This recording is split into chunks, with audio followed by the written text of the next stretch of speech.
नमो नमो बभ्रुषाय विव्याधिनेन्नानां पतये नमो नमो हरिकेशाय ववीचिने पुष्टानां पतये नमो नमो भवस्येत्यै जगतां पतये नमो नमो रुद्राय ददाविने क्षेत्राणां पतये नमो नमः सूताय हन्त्याय वनानां पतये नमो नमो रोहिताय पतये वृक्षाणां पतये नमो नमो मन्त्रिणे वाणिजाय कक्षाणां पतये नमो नमो भवन्तये वार्यवत्कृताय औषधीनां पतये नमो नमः उच्चैर्घोषाय क्रन्दयते भक्तीनां पतये नमो नमः कृत्स्नवीताय धावते सत्त्वनां पतये नमः नमः सहमानाय निव्याधिन आव्याधिनीनां पतये नमो नमः प्रकुभाय निषङ्गिणे सेनानां पतये नमो नमो निषङ्गिण युषिवते तस्कराणां पतये नमो नमो वञ्चते विवञ्चते सायूनां पतये नमो नमो निजेरवे परिचरायारण्यानां पतये नमो नमः श्रुकामिभ्यो जिघागुं सद्भ्योमुष्णतां पतये नमो नमो शिवभ्यो नक्तञ्जरभ्यः प्रकुन्दानां पतये नमो नमः उष्णीषिणे गिरिजराय कुरुञ्जानां पतये नमो नमः गिरभ्यो रन्मामिभ्यश्च वो नमो नमः आतङ्काणेभ्यः प्रतिकधानेभ्यश्च वो नमो नमः आयच्छद्भ्यो विसृजभ्यश्च वो नमो नमोऽस्यभ्यो विद्यभ्यश्च वो नमो नमः आसीनेभ्यश्च यानेभ्यश्च वो नमो नमः स्वपद्भ्यो जाग्रभ्यश्च वो नमो नमस्तिष्ठभ्यो नामभ्यश्च वो नमो नमः स्वभाभ्यः स्वभावदिभ्यश्च वो नमो नमो अश्वेभ्यो स्वपदिभ्यश्च वो नमः नमः व्याधिनेभ्यो विविध्यन्तेभ्यश्च वो नमो नमः उगणाभ्यस्त्रुकुम्भकेभ्यश्च वो नमो नमो वृत्सेभ्यो वृत्सपदिभ्यश्च वो नमो नमो व्रातेभ्यो व्रातपदिभ्यश्च वो नमो नमो गणेभ्यो गणपतिभ्यश्च वो नमो नमो विरूपेभ्यो विश्वरूपेभ्यश्च वो नमो नमो महद्भ्यः क्षुल्लकेभ्यश्च वो नमो नमो रथिभ्यो रथेभ्यश्च वो नमो नमो रथेभ्यो रथपतिभ्यश्च वो नमो नमः सेनाभ्यश्चेनानिभ्यश्च वो नमो नमः क्षत्रुभ्यः सङ्ग्रहेतृभ्यश्च वो नमो नमस्तक्षभ्यो रथकारेभ्यश्च वो नमो नमः कुलालेभ्यः कर्मारेभ्यश्च वो नमो नमः पुञ्जिष्ठेभ्यो निहारेभ्यश्च वो नमो नमः इषकृभ्यो धन्वकृभ्यश्च वो नमो नमो मृगयुभ्यः शनिभ्यश्च वो नमो नमः स्वभ्यश्च वो नमः नमो भवाय च रुद्राय च नमः शर्वाय च पशुपतये च नमो नीलग्रीवाय च शितिकण्ठाय च नमः प्रवर्तिने च युक्तकेशाय च नमः सहस्राक्षाय च शतधन्वने च नमो गिरिजाय च शिपिविष्टाय च नमो वीषष्टमाय च शुभते च नमो ह्रस्वाय च वामनाय च नमो बृहते च वर्षीयते च नमो वृक्षाय च संवृद्धने च नमो अग्र्याय च प्रथमाय च नमः आशवे चाशिवाय च नमः शीघ्रियाय च शीघ्राय च नमः ओन्याय च वस्वन्याय च नमः स्रोतस्याय च शीघ्राय च नमो ज्येष्ठाय च कनिष्ठाय च नमः पूर्वजाय च वरजाय च नमो मध्यमाय च वकल्पाय च नमो जघन्याय च बुद्ध्याय च नमः सोम्याय च प्रतिसर्याय च नमो याम्याय च क्षेम्याय च नमो उर्भर्याय च कल्याय च नमः श्रोत्याय च वधान्याय च नमो वन्याय च कक्षाय च नमः श्रमाय च प्रतिश्रमाय च नमः आशुषेणाय च सुरथाय च नमः शूराय च मभिन्नते च नमो भन्मिने च वरोधिने च नमो बिल्मिने च कवचिने च नमः श्रुताय च श्रुतसेनाय च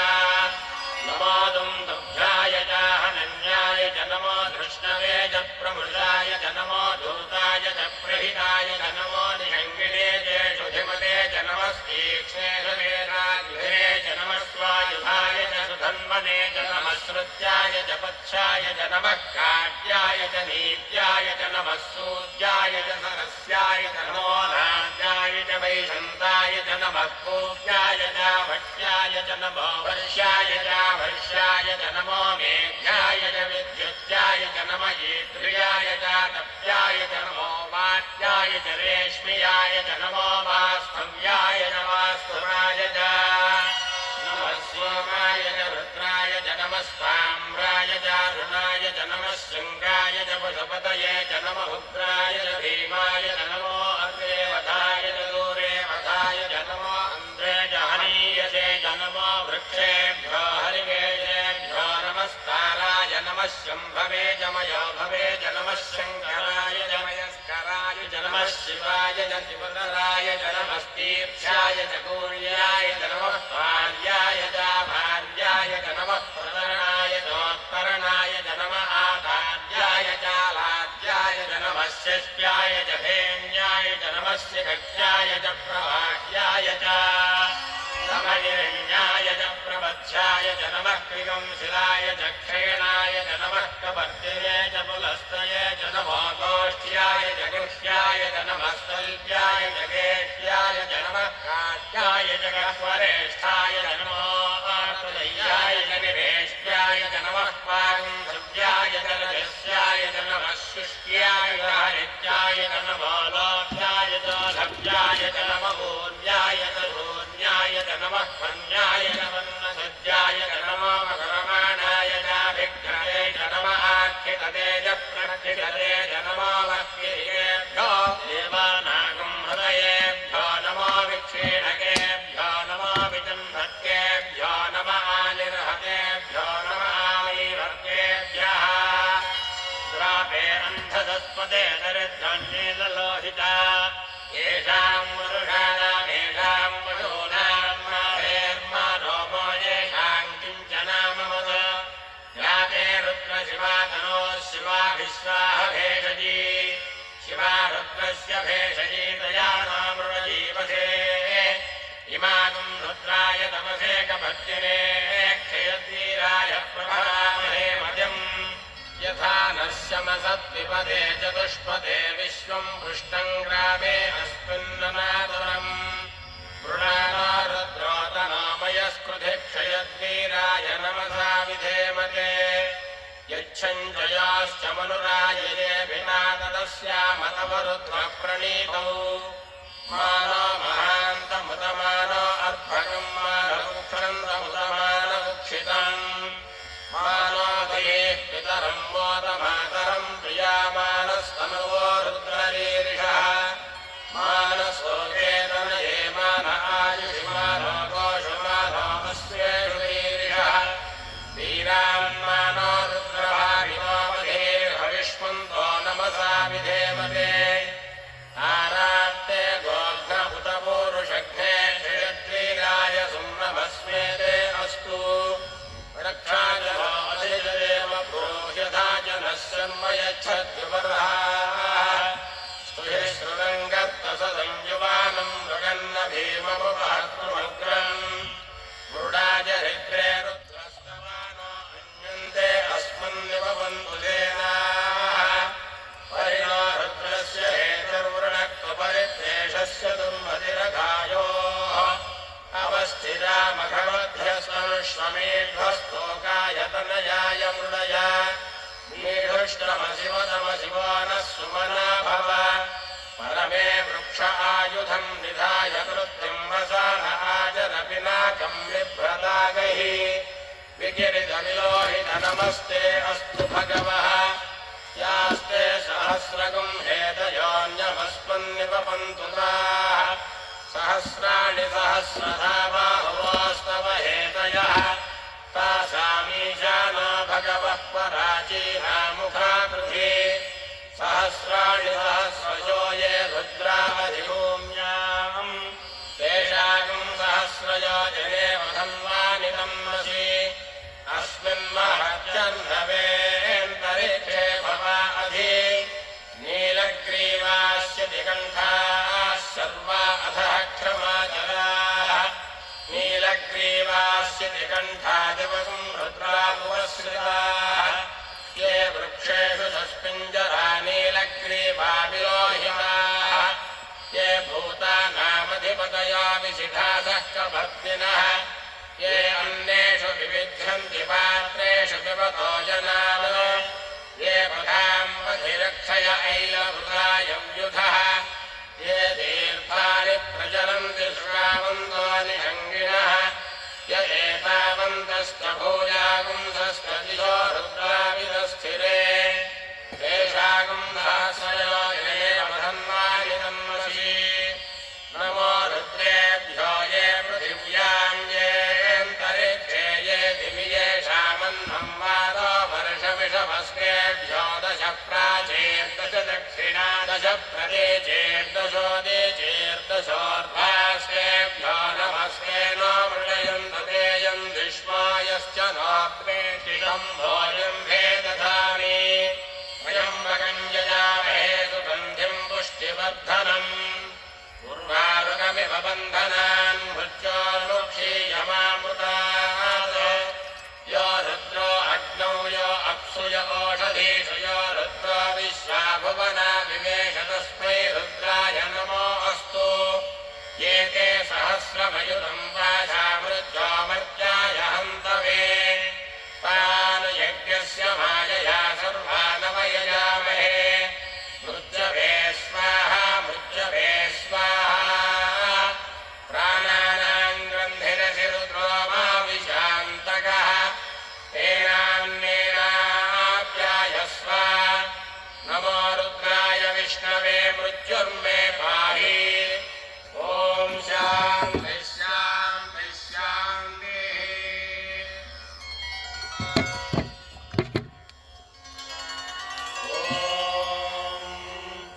अग्ना विष्णो दजाशसे मा वर्धन्तु माङ्गिरः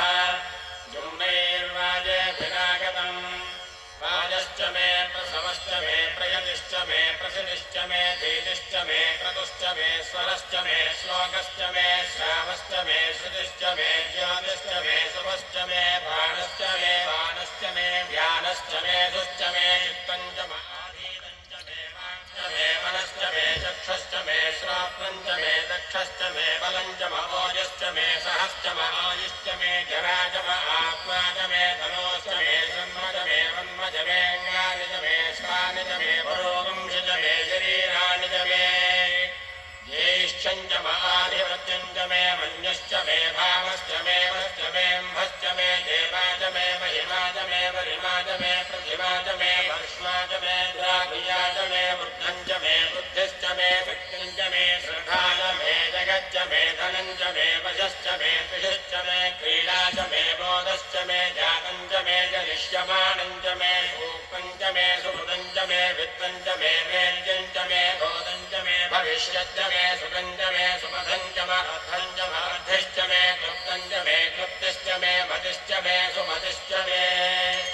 सञ्च मे मयश्च मे प्रियञ्च मे रुकामश्च मे कामश्च मे सौमनसश्च मे भद्रञ्च मे श्रेयश्च मे वश्यश्च मे यशश्च मे भगश्च मे द्रविणञ्च मे यन्ता च मे दत्ता च मे क्षेमश्च मे धृतिश्च मे विश्वञ्च मे महश्च मे संविच्च मे ज्ञात्रञ्च मे सोश्च मे प्रशोश्च मे क्षीरञ्च मे लयश्च मरुतञ्च मे मृतञ्च मे लक्ष्मञ्च मे रामयश्च मे जीवातुश्च मे दीर्घायुत्वञ्च मे नमित्रञ्च मे भयञ्च मे सुखञ्च मे शयनञ्च मे शोषा च मे सुदिनञ्च मे ोर्च मे सौहृदा च मे पयश्च मे रसश्च मे घृतञ्च मे मधु च मे सद्भिश्च मे सपेतिश्च मे कृषिश्च मे वृष्टिश्च मे जैत्रञ्च मौद्भिज्यञ्च मे भयश्च मे राजश्च मे पुष्टञ्च मे पुष्टिश्च मे विभुज मे प्रभुज मे बहुज मे भोजश्च मे पूर्णञ्च मे पूर्णतरञ्च मे क्षतिश्च मे पूजवाश्च मे अन्नञ्च मे क्षुश्च मे बीहयश्च मे जवाश्च मे माषाश्च मे किलाश्च मे मुद्राश्च मे खल्वाश्च मे गोधूमाश्च मे मधुराश्च मे प्रियङ्गवश्च मे नवश्च मे श्यामाकाश्च मे दीवानाश्च मे अस्माच मे मृत्तिकाच मे घलयश्च मे पर्वताश्च मे शिखराश्च मे वनस्पतयश्च मे हिरण्यञ्च मे यश्च मे शीलञ्च मे प्रभुश्च मे श्यामञ्च मे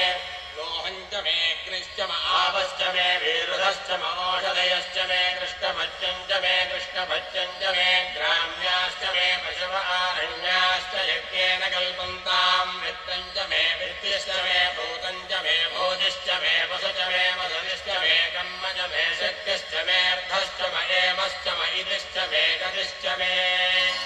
अग्निश्च म इन्द्रश्च मे सोमश्च म इन्द्रश्च मे सविता च म इन्द्रश्च मे सरस्वती च म इन्द्रश्च मे पूषा च म इन्द्रश्च मे बृहस्पतिश्च म इन्द्रश्च मे मित्रश्च म इन्द्रश्च मे वरुणश्च म इन्द्रश्च मे त्वष्टा च म इन्द्रश्च मे धाता च म इन्द्रश्च मे विश्वश्च म इन्द्रश्च मे श्वनो च म इन्द्रश्च मे मरुतश्च म इन्द्रश्च मे विश्वे च मे देवा इन्द्रश्च मे पृथिवी च म इन्द्रश्च मे अन्तरिक्षं च म इन्द्रश्च मे ज्योश्च म इन्द्रश्च मे दिशश्च म इन्द्रश्च मे मूर्धा च म इन्द्रश्च मे प्रजापतिश्च म इन्द्रश्च मे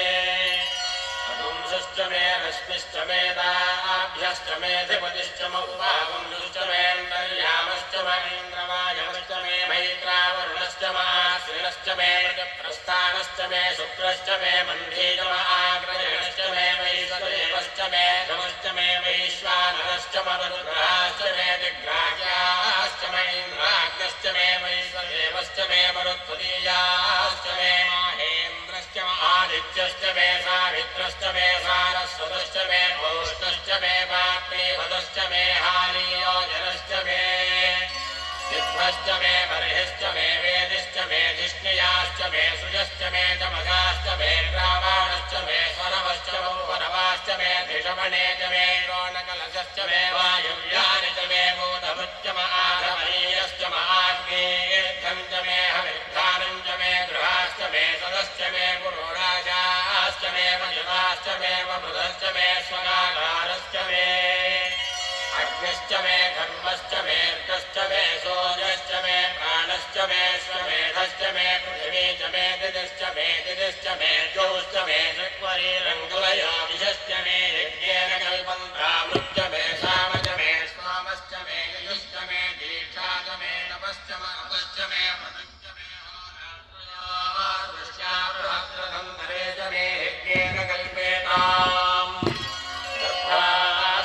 वत्साश्च मे प्रियविश्च मे प्रियवी च मे दिच्छवाच्च मे दिच्छौही च मे पञ्चाविश्च मे पञ्चावी च मे त्रिवत्सश्च मे त्रिवत्सा च मे दुर्यवाच्च मे दुर्यौही च मे वष्टवाच्च मे वष्टौही च मुक्षा च मे वशा च मर्षभश्च मे वेहश्च मे लड्वाञ्च मे धेनुश्च म आयुर्यज्ञेन कल्पता